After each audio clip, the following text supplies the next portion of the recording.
Bismillahirrahmanirrahim. Salam alaikum wa rahmatullah. Bonjour à tous. Je vous retrouve une deuxième fois pour des exercices d'application concernant le champ électrostatique. Alors, si vous vous rappelez, dans la précédente vidéo, je vous avais demandé de réfléchir un peu à la forme des surfaces équipotentielles dans le cas d'une charge ponctuelle. Alors, dans le cas d'une charge ponctuelle, les lignes de champ, comme elles sont représentées ici, sont des lignes radiales, c'est-à-dire des demi-droites issues de la charge ponctuelle. Dans ce cas, les surfaces équipotentielles seront tout simplement des sphères centrées sur le point où se trouve la charge électrique. C'est-à-dire ce seront des sphères concentriques dans le centre et le point où se trouve la charge électrique. Alors nous en avons plusieurs, il y en a une infinité, et je vais commencer par vous donner l'énoncé de l'exercice 1. Alors, il s'agit d'un pendule électrostatique placé entre deux plaques verticales et parallèles A et B, soumise à la tension UAB égale VA-VB. La boule de ce pendule électrostatique a une masse de 2,5 g et porte une charge Q égale 0,5 microcoulomb. Le fil s'incline d'un angle alpha égale 30 degrés par rapport à la verticale. Nous avons un schéma explicatif ici. Alors vous avez les deux plaques, le fil et la boule qui est en rouge. Et vous avez deux forces qui sont déjà représentées sur le schéma, deux forces exercées sur la boule. Alors la première question, il vous est demandé de déterminer les caractéristiques du vecteur champ électrostatique E qui existe entre les plaques A et B. Deuxième question, il faut calculer la tension UAB, sachant que les plaques A et B sont distantes, il manque un E, distantes de 10 cm. On prendra G égale 10 newtons par kilogramme. Et la troisième question, on vous demande de tracer quelques lignes de champ entre les deux plaques. Alors je vous prie de vous arrêter ici, d'arrêter la vidéo ici, de faire pause, de prendre un papier, un cahier sur quoi écrire et de quoi écrire et d'essayer de faire l'exercice. N'allez pas voir la solution avant d'avoir fait l'exercice, sinon ça ne sert à rien.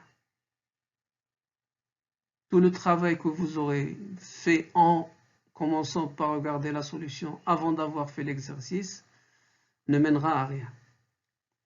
D'accord? Alors vous prenez votre temps, vous essayez de faire l'exercice et vous verrez plus tard la solution de cet exercice dans cette même vidéo. Pour ma part, je continue et je passe à l'énoncé du deuxième exercice.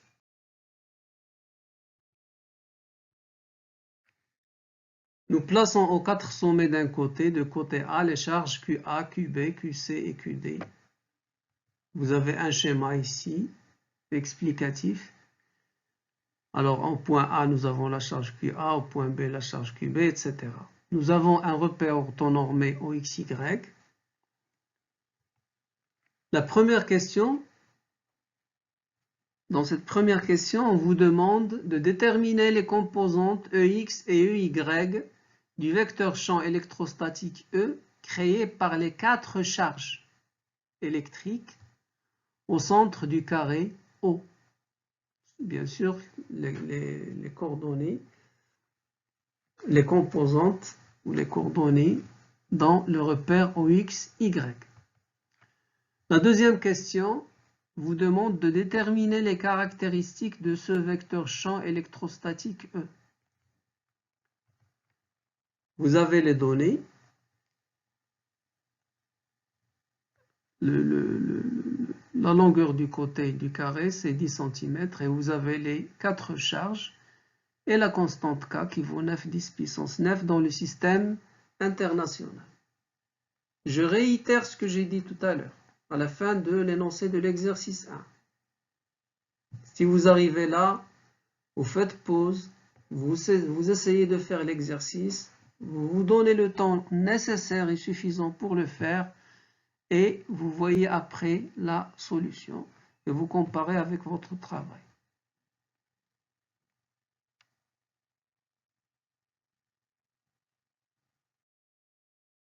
Alors nous allons passer, je vais passer maintenant à la solution de l'exercice 1.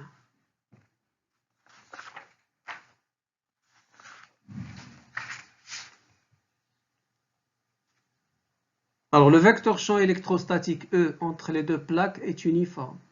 Ça nous l'avons vu dans le cours qui est dans la précédente vidéo. Donc il a les mêmes caractéristiques dans l'espace situé entre les deux plaques.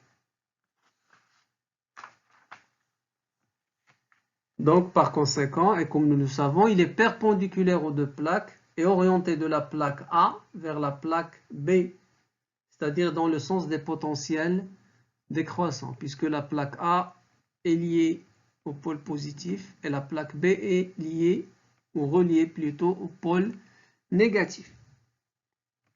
Donc nous pouvons d'ores et déjà donner 3 caractéristiques du champ électrostatique, à savoir son origine, ça peut être tout point de l'espace entre les deux plaques, n'importe quel point de l'espace entre les deux plaques, puisqu'il est uniforme, il a les mêmes caractéristiques dans tout l'espace entre les deux plaques.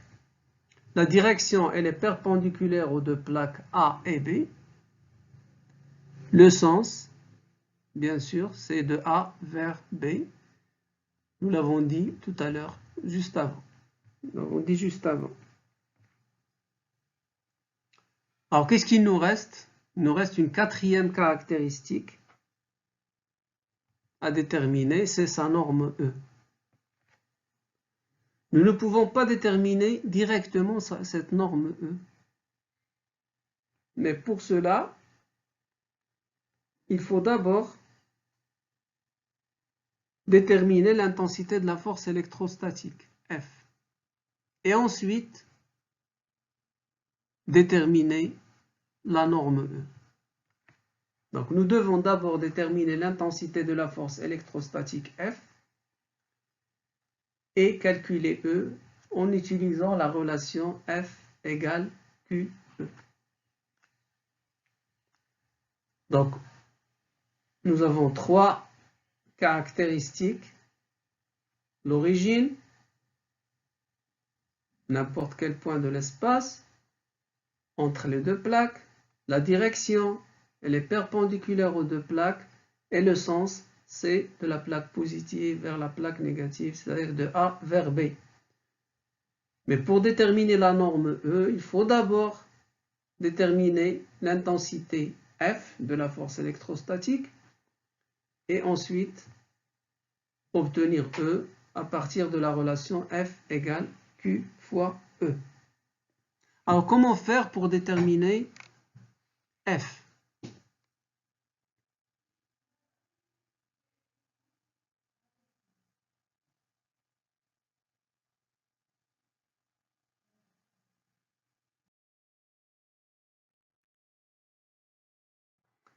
Alors nous savons que E est horizontal. Donc F est horizontal et aussi est horizontal aussi et de même sens que E, parce que Q est positive. On se base toujours sur la relation F égale Q fois E. Donc puisque Q est positive, F et E ont même sens. D'accord? Si nous faisons le bilan des forces, nous pouvons dire que la boule est en équilibre sous l'action de 3 forces. Nous avons son poids P, la tension du fil T et la force électrostatique F.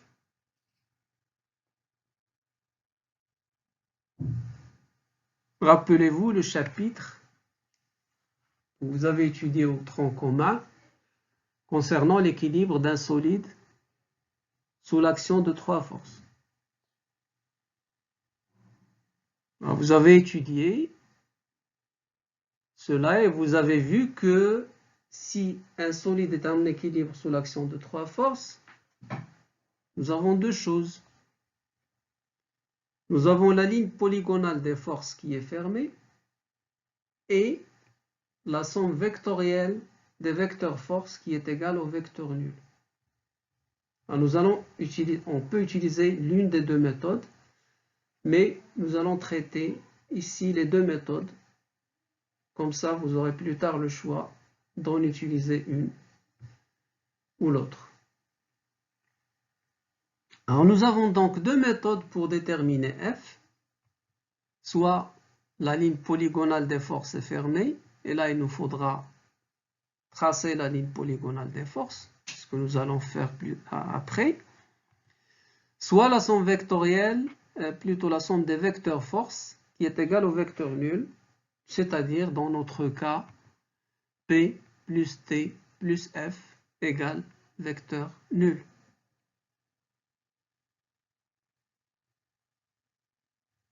D'accord? Donc la boule est en équilibre sous l'action de trois forces, donc nous avons deux méthodes, soit ligne polygonale fermée, soit somme des vecteurs force est égale au vecteur nul.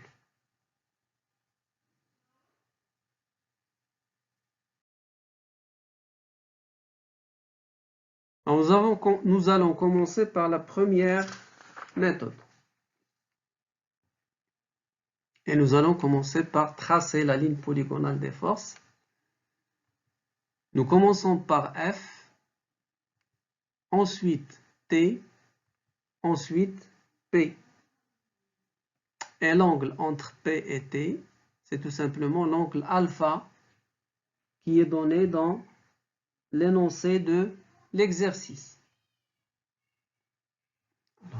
À partir de ce schéma-là, nous pouvons écrire directement tangente alpha, c'est F sur P. Donc, F égale P tangente alpha égale mg tangente alpha.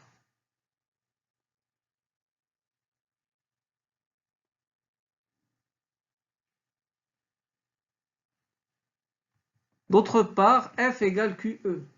Donc, E égale F sur Q. Mais il suffit de prendre l'expression de F, la précédente expression de F et de la remplacer ici. Et nous obtenons finalement E égale mg tangente alpha sur Q.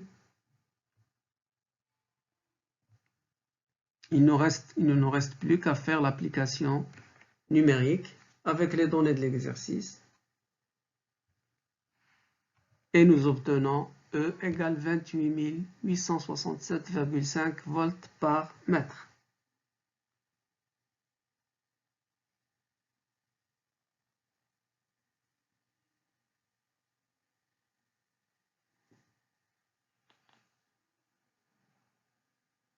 Donc nous avons ici tracé la ligne polygonale des forces et utilisé la relation entre les normes de F et de P et la tangente de l'angle alpha.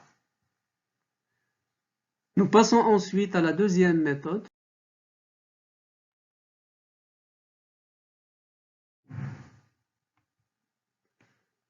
Voilà notre schéma.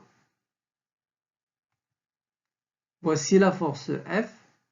Nous avons dit qu'elle est orientée de A vers B, puisque A est orienté, puisque E est orienté de A vers B et que la charge Q est positive. Voici le point O. Nous allons utiliser bien sûr un repère orthonormé OXY.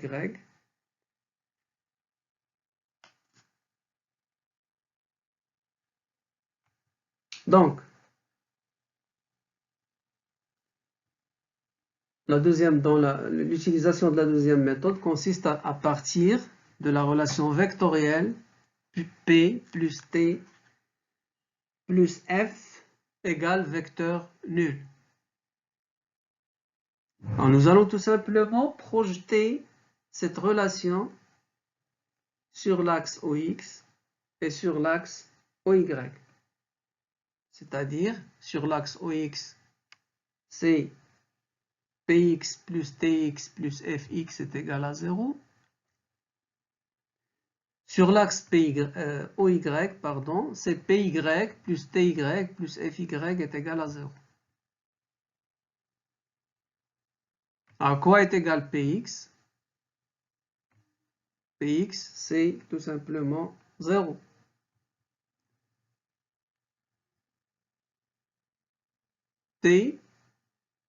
Tx, c'est moins T sinus alpha. Puisque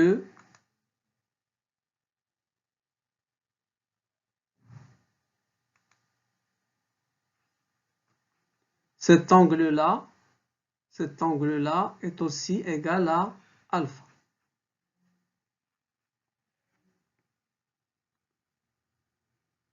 Sur l'axe OY, Py c'est moins P, Ty c'est T cosinus alpha, et Fy c'est 0.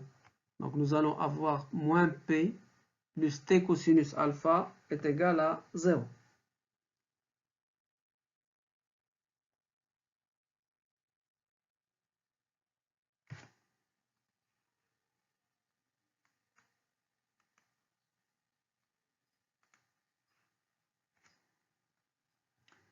À partir des relations précédentes, nous pouvons déduire donc que f est égal à t sinus alpha et que p est égal à t cosinus alpha.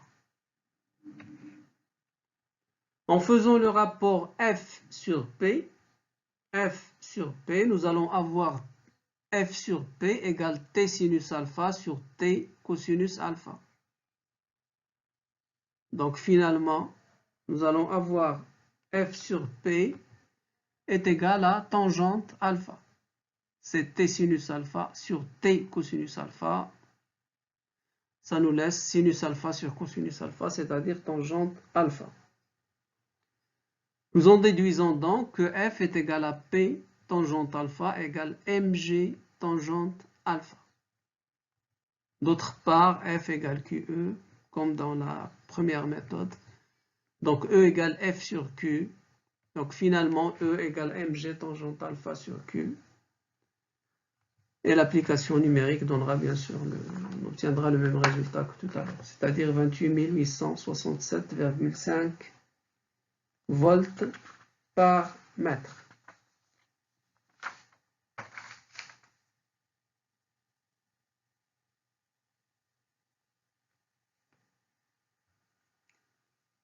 Donc ici, nous avons utilisé la relation vectorielle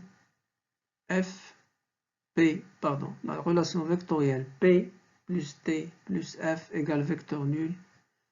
Nous avons projeté cette relation sur les deux axes et nous avons trouvé finalement une relation entre F et P. Et nous en avons déduit l'expression de F. Et en utilisant la relation F égale QE, nous avons déterminé l'expression de E.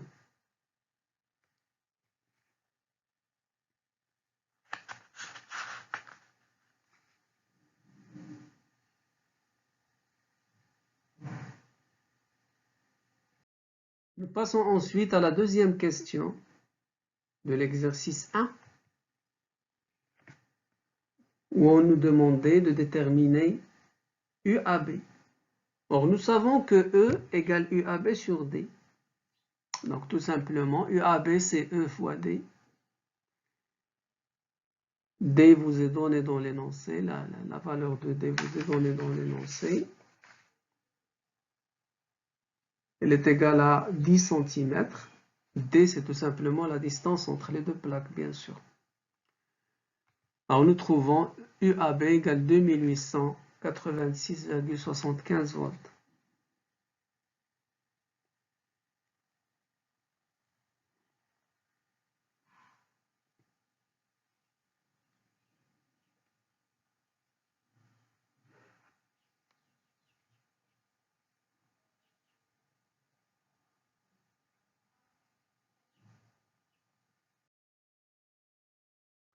Il nous reste la troisième question de cet exercice, à savoir le tracé de quelques lignes de champ.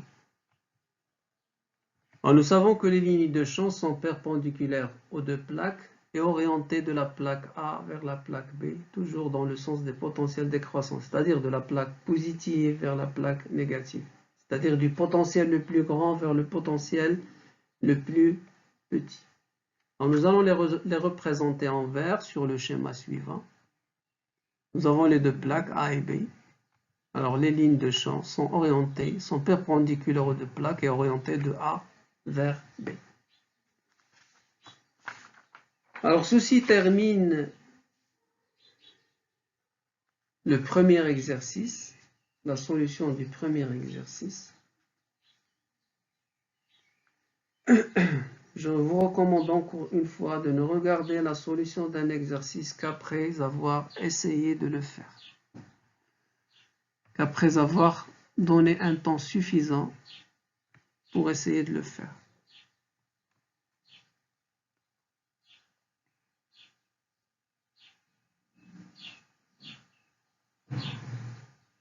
Nous allons ensuite passer à la solution de l'exercice 2.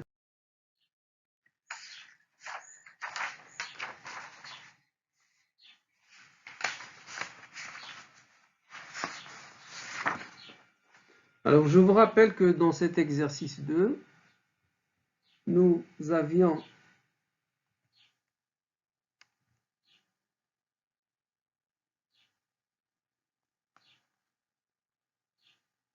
quatre charges électriques placées au sommet d'un carré. Alors, nous allons commencer par représenter les vecteurs champs électrostatiques créés par les quatre charges, bien sûr sans tenir compte de l'échelle. Donc, nous avons le carré, le centre O, les quatre charges QA, QB, QC et QD. Si vous vous souvenez, dans l'énoncé de l'exercice, vous avez les quatre charges, certaines QA est positive, mais les autres sont négatives. Donc, puisque QA est positive, le champ électrostatique EA créé au point O sera orienté de A vers O, c'est-à-dire il sera centrifuge, puisque la charge est positive. D'accord? Voici EA. C'est de la charge vers l'extérieur. Pour les trois autres charges, qui sont négatives, le champ électrostatique sera toujours dirigé, le vecteur champ électrostatique sera dirigé vers la charge. Alors nous avons EB est orienté de O vers B, le voilà. EC, c'est la même chose. Et ED, c'est la même chose.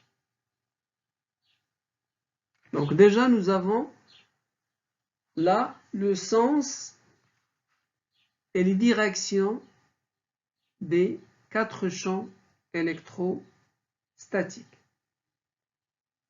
Bien sûr, le vecteur champ électrostatique dont nous voulons déterminer les caractéristiques, c'est tout simplement la somme vectorielle de ces quatre champs. C'est E, vecteur E égale vecteur EA plus EB plus EC plus ED.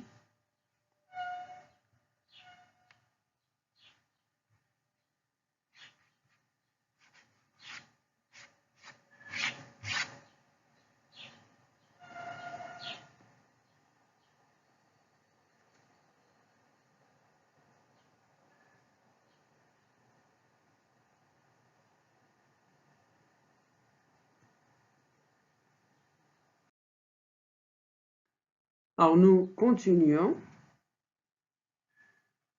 Nous savons que l'expression de la norme du vecteur champ électrostatique créée par la charge Q, l'une des quatre charges, Q, ça peut être QA, QB, QC ou QD, c'est tout simplement E égale K multiplié par la valeur absolue de Q divisé par R au carré, où R est la distance entre la charge et le point O. Donc, dans notre cas, R, c'est OA pour la charge QA, c'est OB pour la charge QB, c'est OC pour la charge QC, c'est OD pour la charge QD.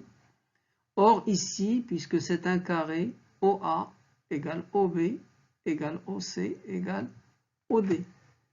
Donc, dans notre cas, R, c'est égale à OA égale à OB égale à OC égale à OD. Et c'est tout simplement AC sur 2. Alors, il faudrait d'abord déterminer AC. Et ensuite, déterminer R. Et en fin de compte, avoir l'expression de E. Je répète que Q, ça peut être QA, QB, QC ou QD. Alors, pour déterminer AC, nous utilisons tout simplement le théorème de Pythagore que vous connaissez très bien. Donc, nous aurons AC au carré égale AB au carré plus BC au carré, c'est-à-dire A au carré plus A au carré, c'est-à-dire 2A au carré. Donc, AC au carré, c'est égal à 2A au carré. Donc, AC est égal à A racine de 2. AC est égal à A racine de 2. Et R, c'est AC sur 2. Donc, c'est A racine de 2 sur 2. Donc, finalement, R, c'est A sur racine de 2.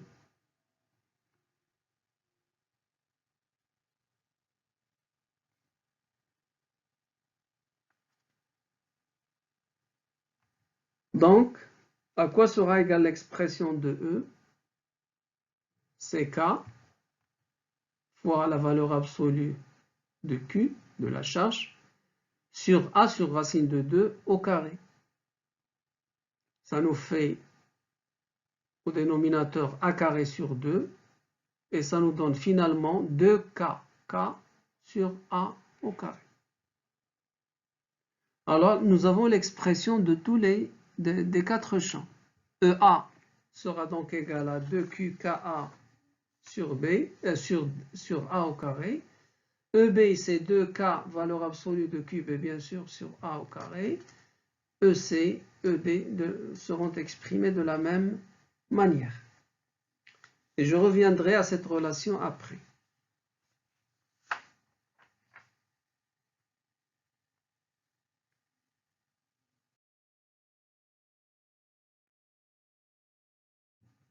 Alors là, nous avons nos 4 champs, et comme je l'ai dit tout à l'heure, et cela selon l'additivité des vecteurs champs électrostatiques, nous écrivons tout simplement que E égale EA plus EB plus EC plus ED. C'est une relation vectorielle, bien sûr. Alors nous projetons cette relation sur les deux axes OX et OY. Alors nous allons avoir EX égale EAX plus EBX plus ECX plus EDX. EAX, c'est la composante de EA suivant l'axe OX. Et qui sera ici positive. EBX sera elle aussi positive. ECX sera elle aussi positive, mais EDX sera négative, car ED est orienté, car nous aurons cette composante-là dans le sens contraire de l'axe OX. De la même manière, en projetant sur l'axe OY, alors je commence à mélanger les O et les E, en projetant sur l'axe OY, nous écrirons EY égale EAY plus EBY plus ECY plus EDY. EAY, c'est la composante de EA suivant l'axe OY. Alors, EAY est négative.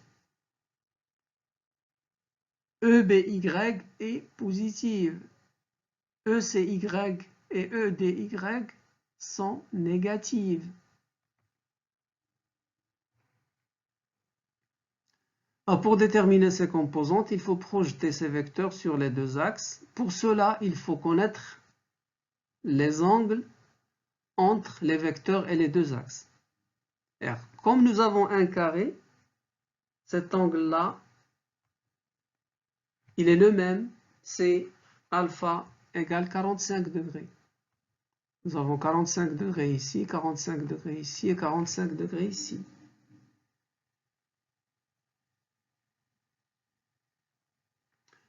Alors, à quoi sera égal EAX? EAX, c'est tout simplement EA cosinus alpha.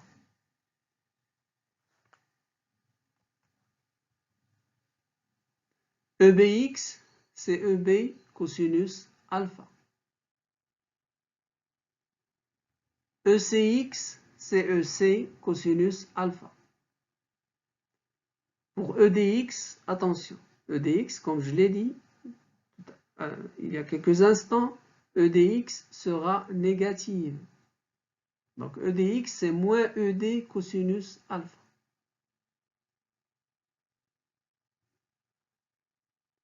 Qu'en est-il des composantes suivant EY?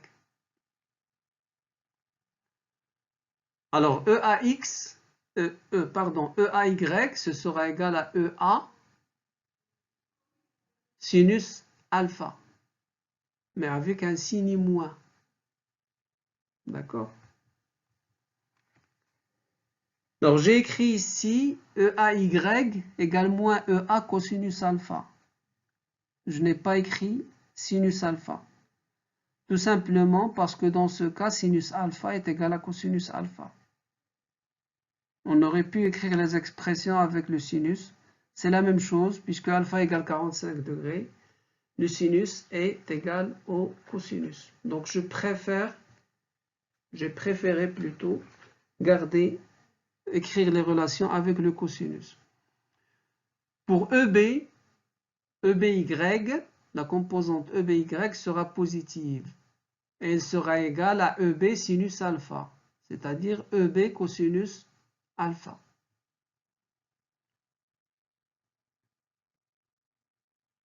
Qu'en est-il de ECY?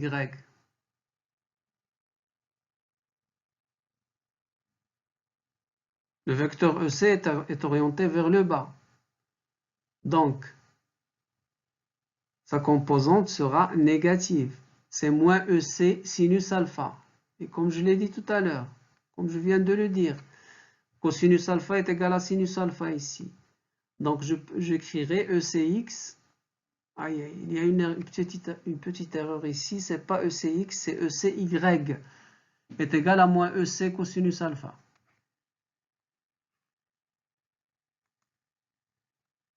Attention là, c'est pas un X, c'est un Y.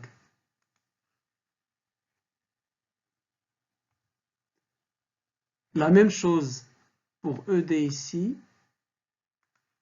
C'est pas EDX, c'est EDY. C'est EDY.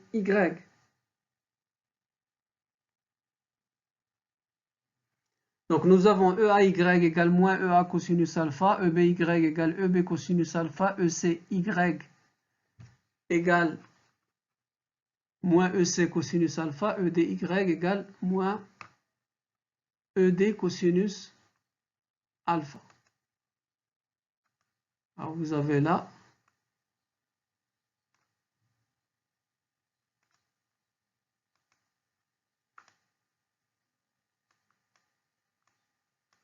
Y.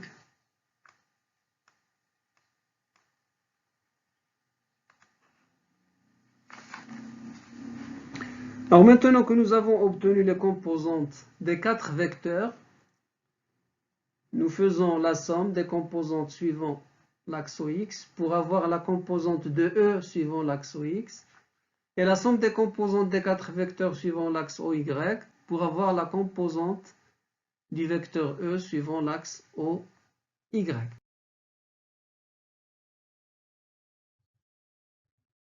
Alors nous avons EX c'est EA cosinus alpha plus EB cosinus alpha plus EC cosinus alpha moins ED cosinus alpha.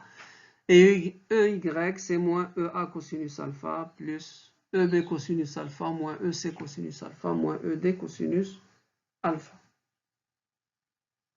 Alors, nous factoriserons bien sûr par cosinus alpha. Donc EX c'est entre parenthèses EA plus EB plus EC moins ED, le tout facteur cosinus alpha. Et EY c'est moins EA plus EB moins EC moins ED, le tout multiplié par cosinus alpha. Je vous rappelle ensuite, la relation que nous avons obtenue auparavant, c'est-à-dire l'expression de E. Donc dans le cas de EA, ce sera 2K. EA sera égal à 2K fois la valeur absolue de QA sur A au carré. EB, c'est 2K fois la valeur absolue de QB sur A au carré. Donc, nous allons utiliser cette relation et remplacer EA, EB, EC et ED par leurs valeurs, par leurs expressions plutôt, dans les deux relations précédentes. Alors nous allons avoir EX, c'est 2K sur A au carré, multiplié par valeur absolue de QA plus valeur absolue de QB plus valeur absolue de QC moins valeur absolue de QD, le tout multiplié par cosinus alpha. Et EY, c'est 2K sur A au carré, multiplié par moins valeur absolue de QA plus valeur absolue de QB moins valeur absolue de QC moins valeur absolue de QD, le tout multiplié par cosinus alpha. Il ne nous reste plus qu'à faire l'application numérique il ne nous reste plus qu'à passer plutôt à l'application numérique pour trouver les valeurs de EX et de EY. Alors je vous invite à refaire ce travail avec un stylo et du papier.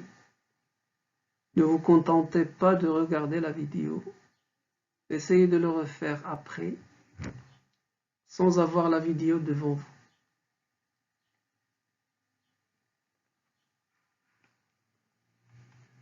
Alors nous trouvons EX égale 27 000 et EY égale moins 9 000. Alors, il y a toujours la même erreur que tout à l'heure. Alors, ce n'est pas un X ici, c'est EY.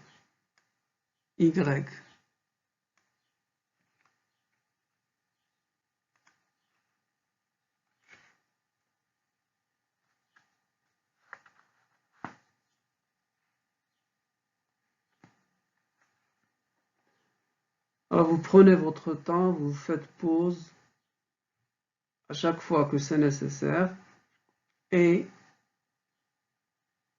vous revoyez le raisonnement. Pour ma part, je vais continuer. Nous passons maintenant à la deuxième question.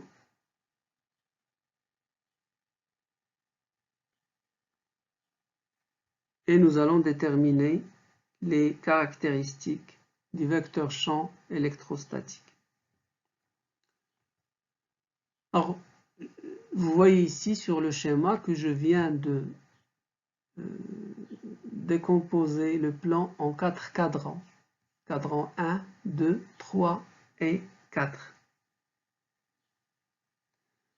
Alors, je vous rappelle que nous avions trouvé une valeur de EX positive et une valeur de EY négative. Alors, à votre avis, dans quel cadran sera placé le vecteur E? Dans le premier, dans le deuxième, le troisième ou le quatrième cadran?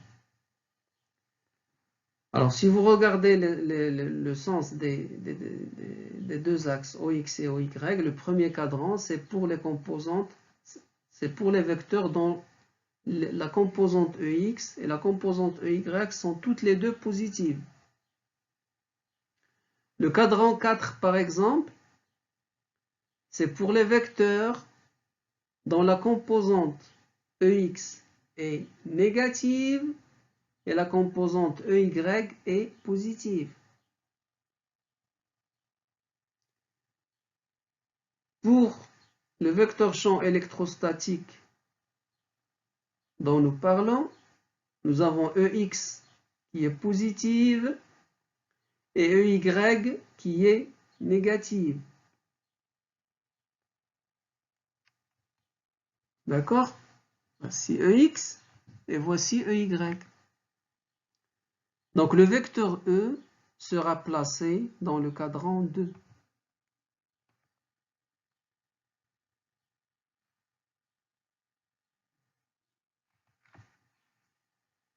Voilà notre vecteur E, vecteur champ électrostatique, qui est le vecteur résultant des 4 vecteurs EA, EB, EC et ED.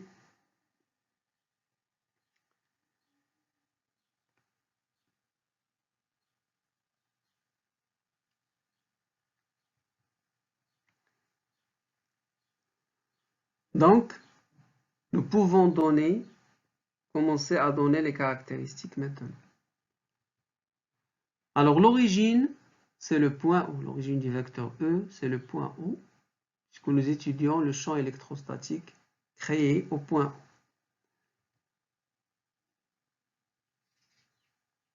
La direction, c'est tout simplement la droite portant le vecteur E. Donc, c'est une droite qui passe par O et qui fait un angle bêta avec l'axe OX. Alors, nous allons essayer de déterminer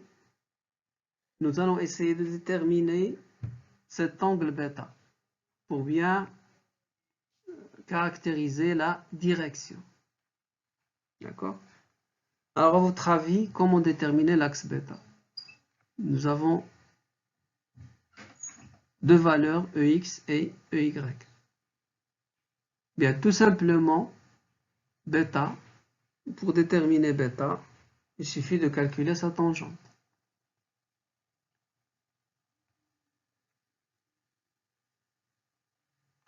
Tangente bêta, c'est tout simplement la valeur absolue de EY sur la valeur absolue de EX. Je prends bêta en valeur absolue, en valeur positive.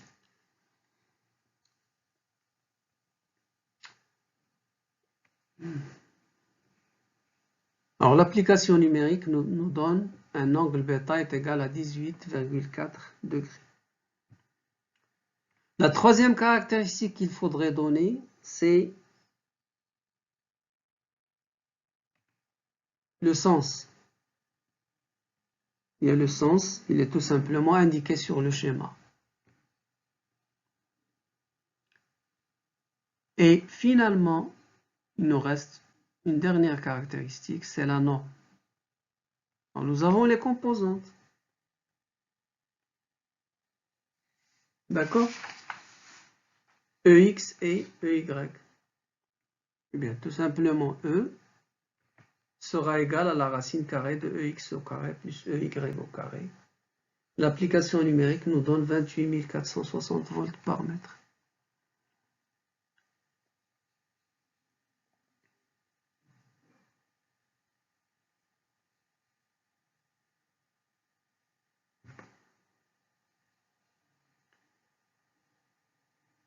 Alors, je le rappelle encore une fois, n'hésitez pas à mettre pause à cette vidéo et à prendre des notes et à retravailler les deux exercices et les refaire chez vous.